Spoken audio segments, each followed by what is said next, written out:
Halo semuanya, bertemu lagi bersama saya Panji Anugrah. Kali ini kita ketemu di konten terbaru dari NPA Film yang biasanya kita sering banget ngupload film, dan di situ juga saya berakting, saya menyutradarai dan saya menulis film tersebut.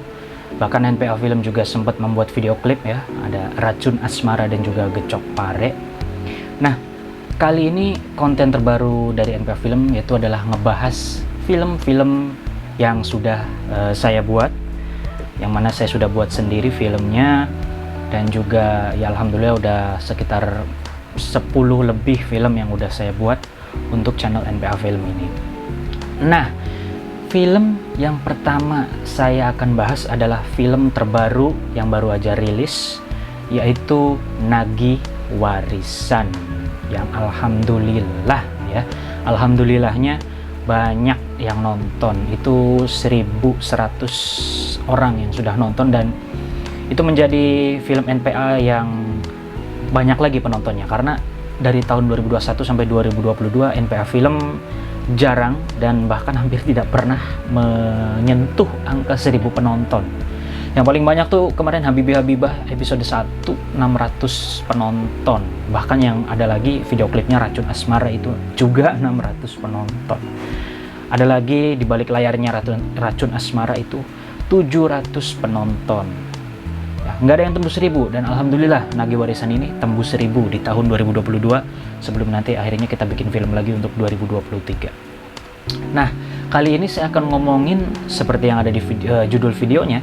Saya akan ngomongin cerita awal dan juga kesalahan-kesalahan yang ada di film Nagih Warisan. Ya, walaupun film itu banyak yang nonton, tapi saya akui sebagai pembuatnya sendiri itu film masih banyak banget kesalahannya gitu ya. Oke, sebelum ngebahas cerita awal dan kesalahan yang ada di film Nagih Warisan, film Nagih Warisan ini diperankan oleh Panji Anugrah sebagai Aris, saya sendiri. Kemudian ada Rosalia yang berperan sebagai Santi, ada Galang Pramudika yang berperan sebagai Codet, Ibu Nurul Najmi sebagai Mimi, Rio Agustian sebagai Somad, Mei Arti Suningsih sebagai Lia, Nur Anissa sebagai Kolektor, Badrun Tamin sebagai Pak RT, ada Pak Iwan Syahir sebagai Kaji Samit, dan juga ada Septian Dwi Prameswara sebagai Syahrini. Nah, itu adalah para pemain dan para karakter-karakter yang dimainkan di film Nagih Warisan. Oke, hal pertama yang akan kita bahas adalah cerita awal dari film Nagih Warisan. Sebenarnya sih cerita awalnya nggak berbeda jauh ya dari yang sudah kita tonton hasilnya di YouTube, tapi yang berbeda itu tadinya adalah di third act-nya ya, di third act-nya, di babak ketiganya, alias di endingnya. Itu tadinya bukan Wakaji Samit, itu bapaknya si Aris itu tadinya dibikinnya nggak mati ya. Nah, tapi seiring berjalannya waktu saya mikir dibikin mati agar ceritanya lebih simple dan lebih gampang, tapi itu juga yang ngebikin banyak pertanyaan gitu ya.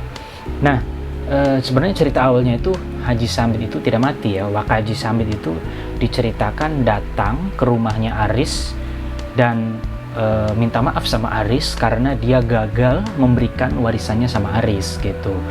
Nah, karena gagal, dia pulang ke rumah Aris dan memberitahu Aris bahwa warisannya tidak jadi dikasih karena Pak Haji Samit jatuh miskin.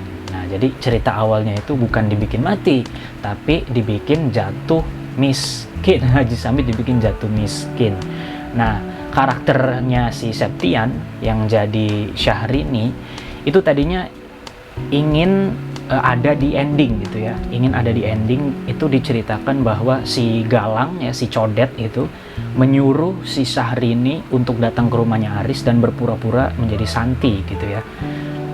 Nah, karena si Codet ini memang karakternya agak sedikit ya bodoh gitu ya. Jadi suruh nyarinya perempuan malah dia nyuruh bencong gitu. Akhirnya disuruhlah itu Syahrini datang, dan itu akan menjadi adegan ending yang tadinya saya pikir apakah lucu nih, tapi adegan itu dirubah dan saya pikir udahlah Syahrini cukup muncul di sebuah tempat gitu ya, di jalan bersama si Codet gitu.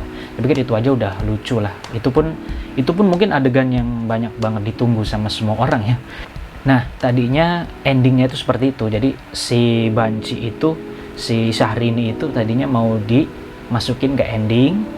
Kemudian juga nanti ada adegan cekcok antara Syahrini, Santi, dan juga si Lia di situ. Tadinya mau seperti itu.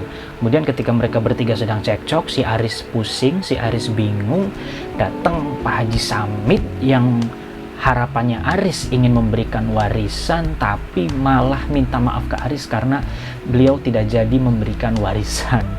Itu tadinya endingnya seperti itu. Tapi karena saya pikir udahlah dibikin mati aja gitu ya, dibikin mati aja. Si Haji Samit itu dibikin mati, debt kolektornya nagih ke rumah, Arisnya disuruh sebagai ahli waris disuruh bayar utang. Udahlah seperti itu aja. Tapi itu malah menimbulkan pertanyaan lagi untuk penonton gitu ya. Nah, yang kedua itu kita mulai masuk ke kesalahan ini ya. Tadi kan cerita awal tuh yang tadinya endingnya kan Haji Samit tidak ingin dibikin mati, tapi hanya cuma dibikin jatuh miskin. Nah, ini sekarang adegan kesalahan yang ada di Nagih Warisan. Kesalahan yang pertama di film Nagih Warisan jelas, yaitu plot hole. Ya, plot hole di sini artinya kurangnya pengembangan karakter antara ayah dan anak, yang mana si Aris dan juga si Wak Haji Samit sebagai bapaknya itu tidak ada adegan ngobrol.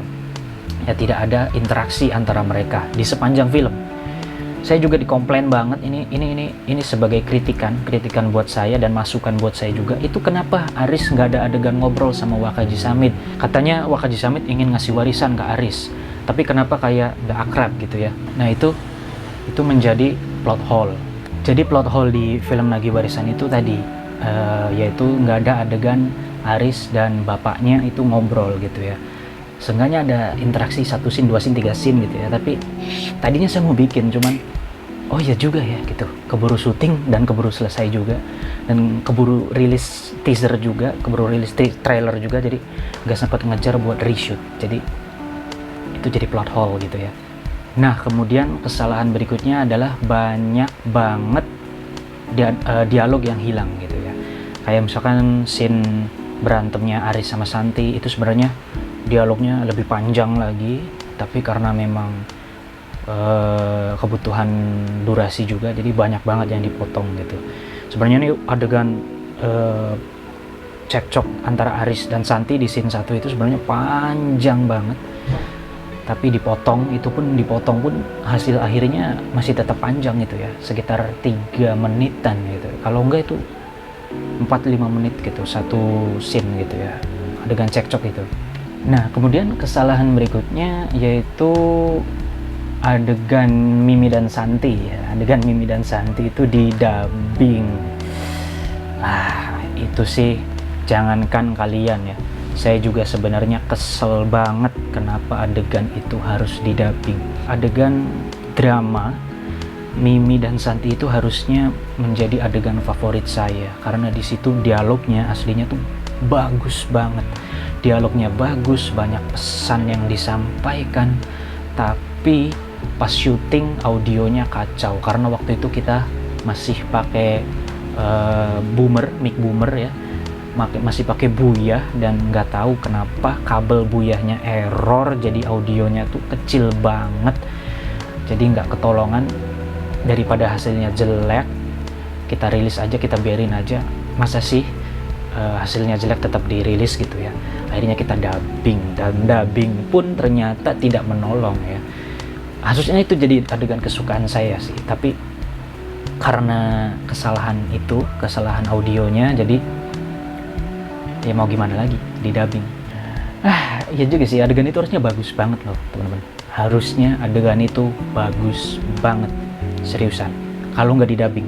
Nah, sebenarnya kenapa nggak reshoot aja sih adegan si Mimi sama si Santi itu, kenapa nggak reshoot aja gitu ya.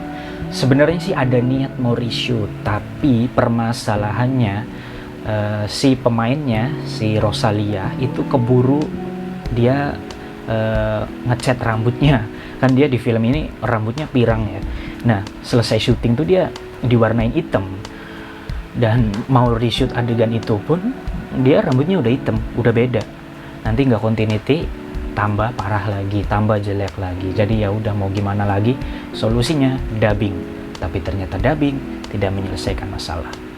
Ada kesalahan lagi, yaitu soal gambar ya, yaitu di adegan Pak RT yang diperankan oleh Badrun Tamin. Itu kesalahannya adalah gambarnya kepotong ya. Jadi karena memang butuh foreground dan ternyata kameranya itu gambarnya kependekan, itu mukanya Badrun sampai kepotong, dan itu kesalahan banget sih.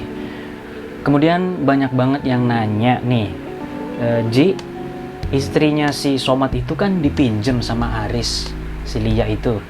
Nah katanya kan seminggu tuh dipinjemnya. Nah dalam kurun waktu seminggu tuh si Aris sama si Lia tuh di rumah ngapain aja gitu ya. Nah itu menjadi sebuah kesalahan ya. Aris sama Lia tuh ngapain aja selama seminggu. Itu banyak banget yang nanyain. Sebenarnya tadinya mau dikasih adegannya 1-2 adegan, si Aris sama si Lia tuh ngapain gitu ya. Tapi saya pikir nggak usah dan nggak terlalu penting juga. Nanti kalaupun dikasih, sebenarnya penting ya, itu biar ngejelasin si Aris sama si Lia tuh ngapain gitu ya. Tapi ya itu nggak kepikiran dan menjadi sebuah plot hole dan menjadi sebuah kesalahan juga gitu. Tadinya mau dikasih, beneran tadinya mau dikasih tuh, pokoknya lucu-lucuan aja gitu, Aris sama Lia tuh ngapain kayak gitu selama seminggu gitu ya. Kalau dikasih kayaknya bakal lebih seru dan lebih jelas ya di penonton gitu, dan gak banyak bertanya-tanya juga penontonnya. Nah itu dia sedikit pembahasan tentang cerita awal dan juga kesalahan-kesalahan yang ada di film Nagih Warisan. Saya ucapkan terima kasih kepada kalian semua yang sudah menonton film Nagih Warisan. Dan kalau kalian menemukan kesalahan-kesalahan lagi yang ada di film Nagih Warisan, boleh komen di bawah. Ya kalau kalian boleh ngasih kritik, saran ya, atau kalian mau komen juga next filmnya mau bikin film apa gitu ya. Ya kemungkinan next film sih yang sedang proses editing, yaitu ada Kedanan Foto. Itu juga sebuah film komedi garapan saya terbaru ya. Pemeran utamanya adalah Imam Syarifuddin Ma'arif dan Rosalia, dan juga Nur Anissa kembali. Saya juga bermain di situ. Dan mungkin rata-rata pemainnya masih sama ya. Ada beberapa yang baru sih. So tungguin aja film Kedanan Foto yang akan segera rilis di NPA Film Panji Anugrah. Terima kasih yang sudah menonton video ini. Mungkin nanti next videonya saya akan ngebahas film-film saya yang terdahulu ya, atau film-film saya yang awal-awal lah, kayak Dara Air Semester, Bisnis Kucing, Jeruk Ajaib gitu ya. Mungkin akan dibahas lagi nanti, tapi ini untuk film Nagih Warisan dulu karena memang ini masih hangat ya. Oke, terima kasih semuanya bagi yang sudah menonton video ini. Silahkan like video ini kalau kalian suka, dan jangan lupa subscribe NPA Film Panji Anugrah. Semoga ini menjadi channel film Indramayu yang berkembang lagi dan lebih maju lagi. Terima kasih. Dadah.